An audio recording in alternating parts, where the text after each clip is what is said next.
हिंदू समाज बड़ी गहरी नींद में सोया हुआ है। कहते हैं कुंभकर्ण 6 महीने सोता था, लेकिन ये हिंदू कुंभकर्ण को भी पीछे छोड़ गया। ये जग ही नहीं पा रहा है। कितने लोग जगाने के लिए आए। भाई पथिक जी बाद में भजन गा रहे थे कि धर्म की राह में जो अपना सर दे करके चले गए हमको जगाने के लिए। कितने लोगों ने जगाने का प्रयास किया, लेकिन अब तक हम लोग नहीं जग पाए। और हमारी निद्रा का परिणाम ये है कि आज हम पूरी दुनिया से खत्म हो गए। लोग एक गीत गाते हैं कि सदियों रहा है दुश्मन दौरे जहां हमारा। क्या बात है कि हस्ती मिटती नहीं हमारी। मैं कहता हूं कि जरा ये चिंतन करके देखो कि अब तुम्हारी हस्ती बची क्या है। कभी काबुल कंधार तक होती थी बस्ती हमारी, और आज हम कहते हैं क्या बात है कि हस्ती मिटती नहीं हमारी। हम पूरी दुनिया से मिट चुके, पूरी दुनिया से। आप इस देश के अतीत को जानेंगे, पढ़ेंगे तो आपको पता चलेगा कि पूरा एशिया हम लोगों का था, पूरा यूरोप हम लोगों का था, अमेरिका भी हमारे ही पूर्वजों ने बसाया। अमेरिका के इतिहास में आज भी ये बताया जाता है कि अमेरिका के मूल निवासी रेड इंडियंस थे, उनको इंडियंस बताया गया। महर्षि दयानंद जी महाराज महाभारत काल तक के इतिहास का वर्णन अमर ग्रंथ सत्यार्थ प्रकाश में करते हैं। और महर्षि दयानंद सरस्वती कहते हैं कि जब आर्यवर्ष शिरोमणि राजा महाराजा थे, ये महाराजा युधिष्ठिर की बात कर रहे हैं, उस समय अमेरिका के राजा बब्रुवाहन, यूरोप के राजा बिडालाक्ष, चीन के राजा भगदत्त, ईरान के राजा शल्य, ये सब हमारे देश के चक्रवर्ती राजा के अनुशासन में चला करते थे। ये चीन में चाओ म्याओ नहीं रहते थे पहले, अपने लोग थे। भगदत्त राजा का नाम था। ईरान जो आज मुसलमान देश है, इसका प्राचीन नाम आर्यान है। महाभारत में आपने शल्य का नाम सुना होगा। शल्य इसी आर्यान प्रदेश का राजा था। आपके पास में जो अफगानिस्तान है, आज ना तो ईरान में एक हिंदू बचा, ना एशिया में बचा, ना यूरोप में बचा। और आपके मैं पड़ोस की बात करूं तो अफगानिस्तान, जो पूरी तरह से हिंदू राष्ट्र था, आज से कुछ समय पहले 1857 तक वहां के जो प्रधानमंत्री होते थे नंदराम टिक्कू, वो कश्मीरी ब्राह्मण थे। कहां के? अफगानिस्तान के। लेकिन आज अफगानिस्तान में एक भी हिंदू नहीं है। आप लोगों ने शकुनी का नाम सुना होगा महाभारत के अंदर। शकुनी इसी अफगानिस्तान का ही तो राजा था। अफगानिस्तान की राजधानी का नाम कांधार है, और कांधार का प्राचीन नाम गांधार है। गांधारी जो आप सुनते हैं, गांधारी उसको इसलिए कहते थे, वो गांधार प्रदेश की राजकन्या थी। यानी अफगानिस्तान भी अपना था। Iran, Afghanistan, Nepal, Bhutan, Tibet, Sri Lanka, Myanmar, Bangladesh, Cambodia, Philippines, Malaysia, Indonesia, Thailand, Vietnam, ये सारे के सारे आपके अखंड भारत के हिस्से थे पहले। इतने सारे देश हमारे हाथ से चले गए। अभी भी हमारी नींद नहीं खुल रही है। अब हमारा थोड़ा सा वजूद बचा है तो केवल भारत देश में है, और भारत देश में संपूर्ण में नहीं। इस भारत देश में 36 प्रांत हैं, और 36 प्रांतों में से 9 प्रांत हमारे हाथ से चले गए। इसका मतलब 25% भूभाग आपके भारत देश में भी आपके हाथ से जा चुका है। 800 जिलों में से 200 जिले आपके हाथ से चले गए। ये मैं आपको वर्तमान की स्थिति बता रहा हूं। अभी भी हमारी नींद नहीं खुल रही है, तो हमसे ज्यादा बेफिक्र होकर के सोने वाला कौन प्राणी होगा, कौन जाति होगी। इसलिए मैं आज आपके बीच में वो चर्चा करना चाहता हूं जो बहुत जरूरी है। शायद आज हिंदू समाज ये समझ करके बैठा है कि मेरे ऊपर कोई संकट आने वाला नहीं है, जो आज मेरा कारोबार, व्यापार, घर परिवार जैसा चल रहा वैसा ही चलता रहेगा। अगर आप ऐसे समझ करके बैठे हैं तो आप लोग भी शायद वही भूल कर रहे हैं जो कभी कश्मीर के लोगों ने की। आज से 40 साल पहले जो हमारे अपने भाई जो अभी भी हैं, दिल्ली में रह रहे हैं, उन्होंने कभी ये नहीं सोचा होगा कि हमारे जीवन में भी कभी ऐसा एक दिन आएगा जो हमको सब कुछ छोड़ करके यहां से भागना पड़ेगा।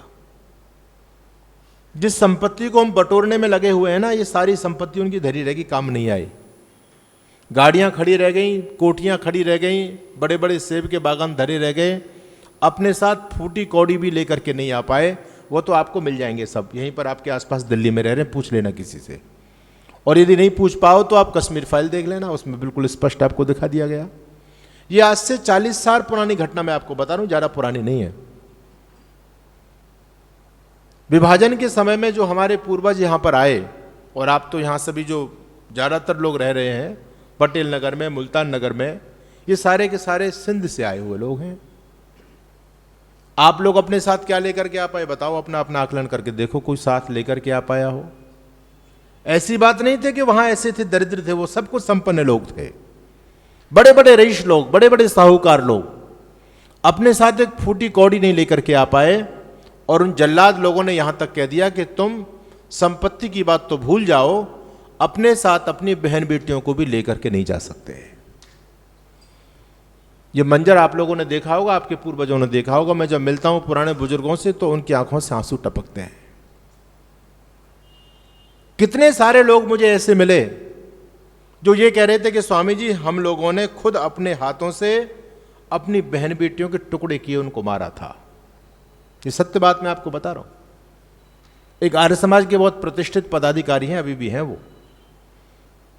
वो भी वहीं से आए हुए थे, और आज भी उनकी बहुत अच्छी स्थिति है। लेकिन उस समय यह स्थिति थी कि जब हम आए तो हमारे पास में दोनों समय का भोजन नहीं होता था।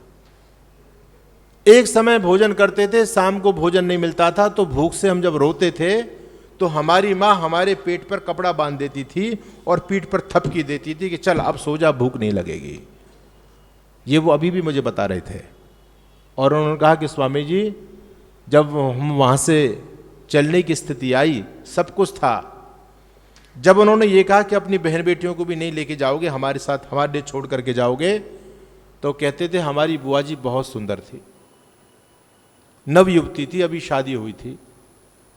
तो हमारी बुआ जी ने खुद अपने हमारे फूफा जी से बोला कि अब तुम लोग तो चले जाओ, नहीं तो तुम्हारी जान भी जो है ना संकट में है, और मुझे तो मरना है। अगर तुम मुझे अपने साथ भी लेकर के जाओगे तो जल्लाद जाने नहीं देंगे, बीच में से लूट लेंगे, और यहां रहेंगे तो यहां पर भी हमारी जो दुर्गति होगी वो हम जानते हैं। इसलिए बेहतर यह है कि जाने से पहले तुम मुझे अपने हाथों से मार जाओ, इसमें मुझे सुकून मिलेगा, सुख मिलेगा। और वो कहते हैं कि हमारे फूफा जी ने जो गन्ना काटने का गणासा होता है ना, मोटा सा गणासा होता है, उसको लेकर के हमारी बुआ जी के टुकड़े टुकड़े किए थे। ये मैं आपको वास्तविक स्थिति बता रहा हूं। आपने कभी चिंतन किया? आपने कभी मोपला पढ़ा? आप मोपला पढ़िए और भारत देश के इतिहास को जानिए। मैं राजस्थान से आपके बीच में आया हूं। राजस्थान में बहुत सारे साके हुए। साके का मतलब जानते हैं? साके कहते हैं जौहर को। बहुत सारे जौहर के हुए, 16-16 हजार, 14-14 हजार, 12-12 हजार क्षत्राणियां अग्नि कुंडों में कूद कूद करके उन्होंने जौहर व्रत का पालन किया। बहुत सारे लोग ये आक्षेप करते हैं कि वो क्षत्राणियां थीं, लेकिन उन्होंने ये कायराना कार्य किया। वो क्षत्राणियां थी, अपने हाथ में तलवार लेकर के युद्ध भूमि में कूद जाती, तो एक एक क्षत्राणी यदि एक एक विधर्मी को मारती तो हजारों विधर्मियों को मौत की घाट उतार सकती थी। आपकी शंका जायज हो सकती है, लेकिन वो हमारी दादी परदादी हमसे ज्यादा बुद्धिमती थी, हमसे आपसे ज्यादा सुंदर थी। उन्होंने उस समय को देखा था और उन्होंने मृत्यु के लिए जो सबसे कठिनतम तरीका होता है उस तरीका का वर्णन किया। मरना उनको था तो मरने के बहुत सारे माध्यम हो सकते थे। आपकी बात सही है कि युद्ध भूमि में जाकर के मर सकती थी वो युद्ध करते करते, और युद्ध भूमि में जाने की भी हिम्मत नहीं थी तो फांसी लगा के मर सकती थी, जल में डूब करके मर सकती थी, जहर खा करके मर सकती थी। लेकिन दुनिया में मरने का सबसे जो कठिनतम तरीका होता है वो आग लगा करके मरना होता है। आप लोगों ने देखा, जब पुराने समय में लाइट नहीं थी तो मोमबत्ती जब हम जलाते थे, गर्म मोम का एक टपका भी यदि खाल पर पड़ जाता था तो कितनी जलन हुआ करती थी। तवा पर रोटी बनाते समय यदि हाथ तवा पर लग जाए तो कितनी जलन होती थी, फफोला पड़ जाया करता था। दुनिया में सबसे कठिन है अग्नि में जलना, लेकिन हमारी दादी परदादियों ने वो सबसे कठिन रास्ता अपनाया। क्यों? वो मूर्ख नहीं थी, वो हमसे ज्यादा बुद्धिमान थी। वो जानती थी इस बात को कि अगर हम युद्ध भूमि में जाकर के मरेंगे, दुश्मनों के साथ में युद्ध करते करते मरेंगे, तो हमारे शव युद्ध भूमि में पड़े रह जाएंगे। और ये वो दुष्ट लोग हैं हमारे सामने युद्ध करने वाले, ये वो दुनिया की गंदगी है, ये वो जाहिल लोग हैं जो शवों के साथ भी बलात्कार करने वाले लोग हैं। इसलिए हम पहले अपने शरीरों को खत्म करेंगे अग्नि में जला करके। हम युद्ध भूमि में जाकर के मरना नहीं चाहते। हमको अपना धर्म प्यारा है, हमको अपनी इज्जत प्यारी है। वो अपने सतीत्व की रक्षा के लिए अग्नि कुंडों में कूद कूद करके अपना बलिदान दे करके गई। ऐसी एक घटना नहीं है, ऐसी सैकड़ों घटना इस भारत भूमि के इतिहास में लिखी हुई है। मैं निवेदन आप लोगों के बीच में कर रहा हूं, ये एक मंजर नहीं है। आप लोगों ने सबने देखा है, आप लोग वहां से आए हैं, क्या स्थिति हमारी हुई। लेकिन इतना सब कुछ होने के बाद क्या हम लोगों ने कुछ प्रेरणा ली? कुछ समय पहले हमने पाकिस्तान छोड़ा, उससे पहले हम लोगों ने ईरान को छोड़ा, उससे पहले भी जाएं तो हमने अफगानिस्तान को छोड़ा। धीरे धीरे धीरे धीरे छोड़ते चले जा रहे हैं, छोड़ते चले जा रहे हैं। अब भारत देश में भी आ गए, और भारत देश के हालात भी बहुत अच्छे नहीं है। आप दिल्ली के हालात बहुत अच्छी तरह से जानते हैं। जिस समय ट्रंप इस देश में आया, अमेरिका का राष्ट्रपति, उस समय क्या दंगे नहीं हुए थे क्या आपके सामने? आपने देखा नहीं? यहां पर भी एकदम बारूद लगा हुआ है, आग सुलग रही है। वो आग जिस दिन भयंकर लपटों का रूप धारण करेगी, उस दिन आपको पता चलेगा ये क्या हो गया। मेरा निवेदन आप लोगों से है कि आज सतर्क सावधान होने की आवश्यकता है, अपनी निद्रा को छोड़ने की आवश्यकता है। अगर हम ऐसे सोते रहे तो हमारा दुनिया से अस्तित्व ही खत्म हो जाएगा।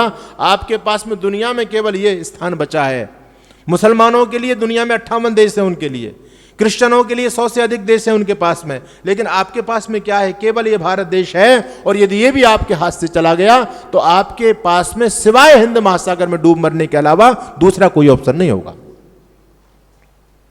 आज हमसे हमारी जमीन खींची जा रही है। यानी जो लोग इस देश के शत्रु थे, जो हमारे शत्रु थे, जो कभी शरणार्थी बनकर के देश में आए, हमने उन पर रहम किया, उन पर दया की, आज वो देश के मालिक बनना चाह रहे हैं। और आज हालात आप देख रहे हैं इस देश में क्या हो रही है। आज हमारे रामकृष्ण की भूमि पर राम का नाम लेना जुर्म बन चुका है।